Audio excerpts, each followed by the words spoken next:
Okay, hi Year 10. This is another video in the Dialogues unit for GCSE RE.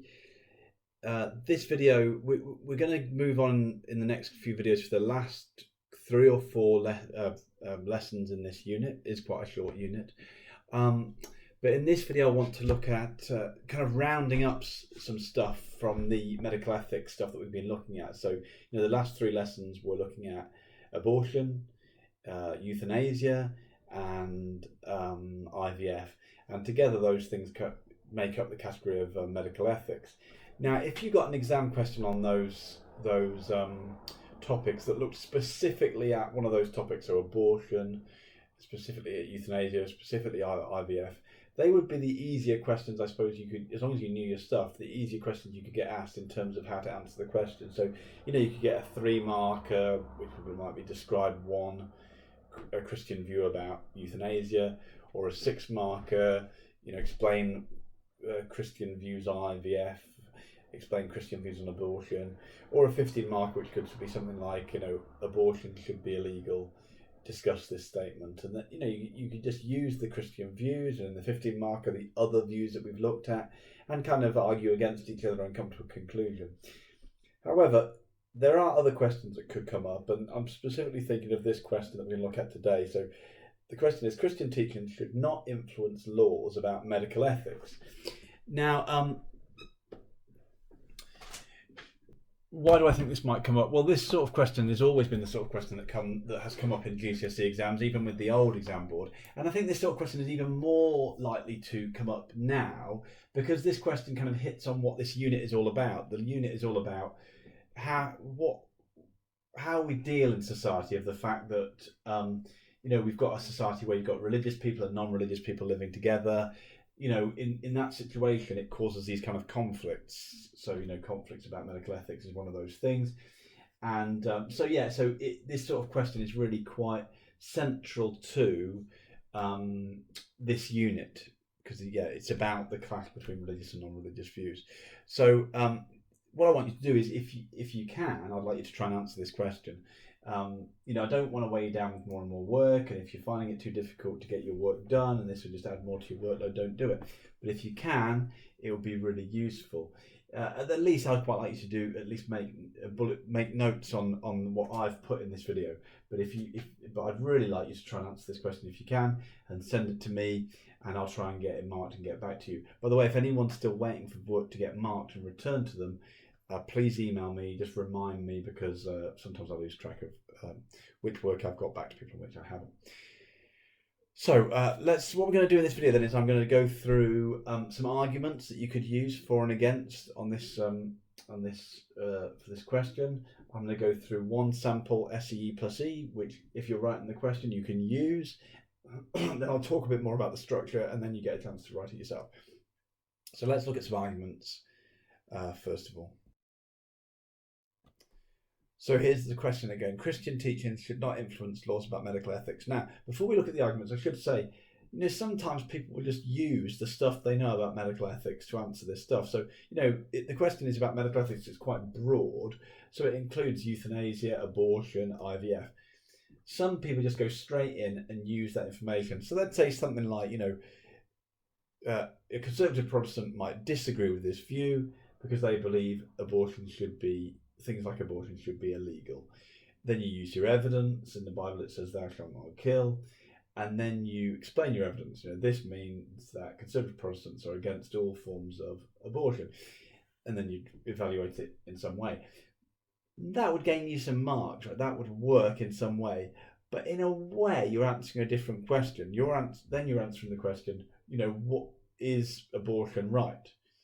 But here's a slightly different question. Christian teaching should not influence laws about medical ethics. It's a more general question. So there are other ways you can answer this question, but I'm going to give you some more specific arguments to use here. We're going to start with disagree, because I want to go through the Christian stuff first. So Christian teaching should not influence laws about medical ethics. Obviously, Christians would generally disagree with that and say Christian teaching should influence laws. So let's go through the different arguments. First one would be conservative Protestants. Now, here I want to look at not just what conservative Protestants think about medical ethics, but why they believe what they believe. Conservative Protestants believe in the following the Bible. But the question is, why do they believe in following the Bible? And I think the main thing is this quote here: all scripture is God-breathed. That quote, which we've looked at before when we looked at lessons on the Bible, that quote makes conservative Protestants think that everything in the Bible comes from God, and if it comes from God, that means it must be followed according to them. God is the creator of the world, and therefore his laws should be followed. So that would mean that the right thing to do is always what follows Scripture, and that would mean that when it comes to medical ethics and laws, we should just follow what's in the Bible. The Roman Catholic view is slightly different, although I should say, make it clear, Roman Catholics do follow the Bible, but they also think there's other ways to work out what's right and wrong, and one of those ones is through the philosophy of natural moral law. They argue that the philosophy of natural moral law can uncover for us what God's purposes for us are, and therefore what the best way to live is. So Roman Catholics would say, look, the philosophy of natural moral law reveals what the creator of the universe, how the creator of the universe wants us to live our life, and therefore this philosophy is the best way to base our laws on, because again, it comes from God, these purposes we have, and therefore it's the right thing to do. So laws should be based on natural moral law. Now, as I'm going to talk about when we do this in when I put it into paragraphs, you've got to link all these things to medical ethics. So you've got to give some examples. So you'd have to say something like, therefore, Catholics would say abortion should be illegal because it goes against natural moral law, which says preserve life. So there's two reasons to disagree. I'm going to give one more. Now I'm going to give more reasons over all than you need here, just so you have this stuff. Liberal Christians, I think liberal Christians would probably disagree with the statement. They would probably say Christian teaching should influence laws about medical ethics, but they would look at different teachings. Now their point would be the highest authority in their religion, the person they believe is most important in their religion, is Jesus. And Jesus said that the two most important commandments are to love God and to love your neighbour. And so they would say, well, therefore, if Jesus was saying this is the most important teaching, then everyone should, because he's so important, he's the Son of God, everyone should follow that teaching, love your neighbour. And therefore they would say, yes, Christian teaching should influence the law, but it's this teaching, not every part of the Bible or not natural moral law. So then they would say, therefore they might say, well, abortion should be illegal in some situations if we really want to do what Jesus told us to do. Okay, why might some people think that Christian teaching should not influence the law about medical ethics? Well, humanists might argue, humanists are non-religious people. We're going to look more at what humanism is later in the course. Humanists would probably say there is no good evidence to prove that God exists, and the Bible was written by humans, not by God. And so therefore they would just say, look, there's no reason to think that these things are great teachings. They're just things that people 2,000 years ago or whatever came up with. So there's no reason they should influence us now, especially when the majority of people, when it comes to euthanasia, don't seem to agree with those teachings. And that's something I haven't put in here, but you could talk about this idea of like, well, we're going through a period of secularization. We used to be a completely Christian country. Now there's lots of different religions in the country and lots of non-religious people. Perhaps it's just inappropriate for Christianity to be, Christianity to be influencing our laws. Another one you could use, utilitarians. Jeremy Bentham said the greatest happiness for the greatest number is the foundation of morals legislation. So again, utilitarians tend to be non-religious, and they usually say, look, what matters is how much happiness you're causing to people, not what some religious book says. So those would be reasons to agree that it's not good for religion to influence our laws. Let me show you how I would put one of these into an SEE plus E, and then I'll talk about the structure as a whole, and then you can have a go at writing the answer.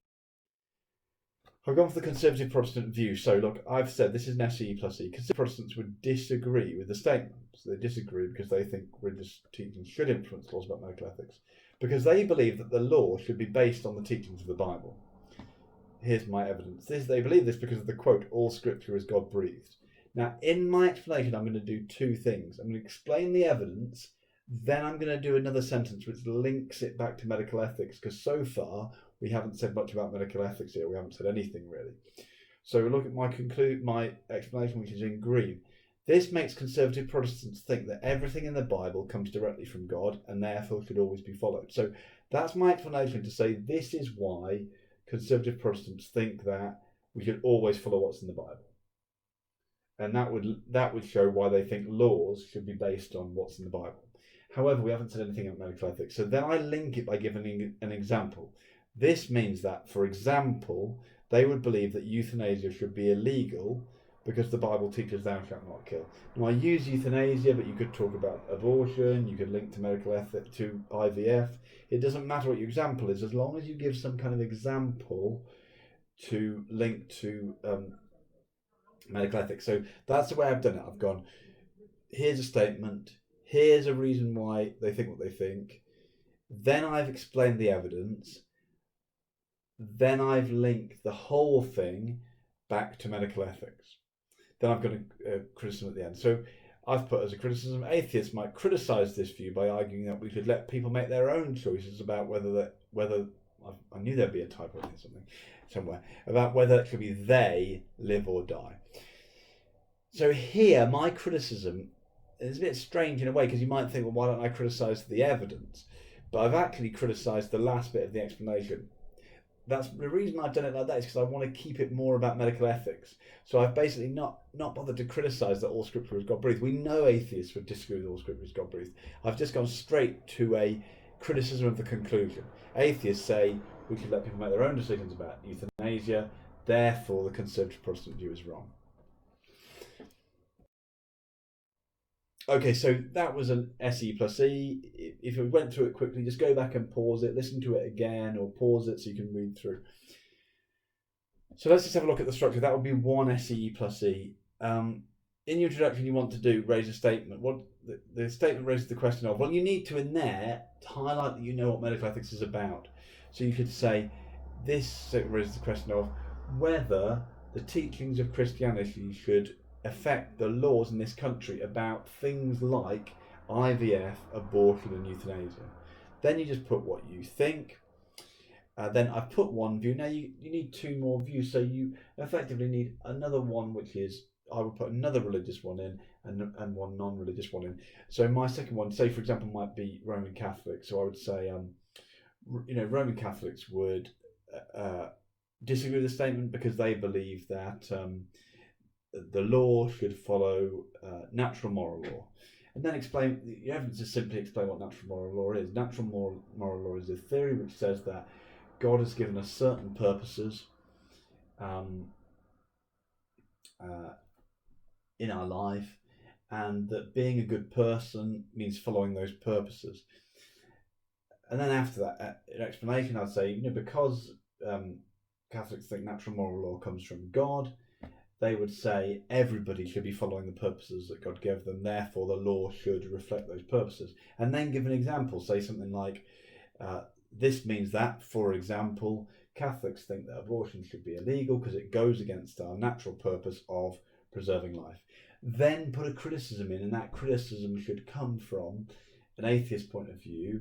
Say something like, an atheist might disagree because they think that a woman has the right to decide what happens to her own body, and therefore that the law shouldn't be telling her that she has to preserve life when she's pregnant.